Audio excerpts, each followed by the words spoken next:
How to sign up for 11 Labs. Hey guys, welcome back to the channel. If you want to create an account on 11 Labs, the steps are quite simple. First of all, open any of your preferred browsers such as Chrome and then search for 11 Labs. Tap on the first link which says 11labs.io, which will take you to this page.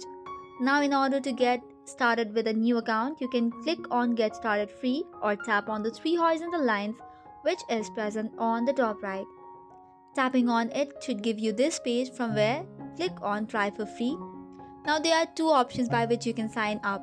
First of all is using Google account, or second is manually entering your work email, password, agreeing to the terms and conditions and clicking on sign up.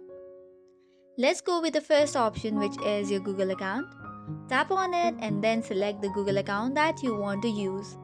Once you have used your account, it will take you to another page whereby you have to give the access. And once that is done, your account should be ready and you should be signed up. Likewise, you have to answer some of the questions asked by the app. For the account setup process, it could be your first name and some of other solutions such as personal usage and so. Likewise, once you have done all of this, your account is ready to go. This is all for today's video. For more such contents, do not forget to hit the like and subscribe button. Thank you and keep watching.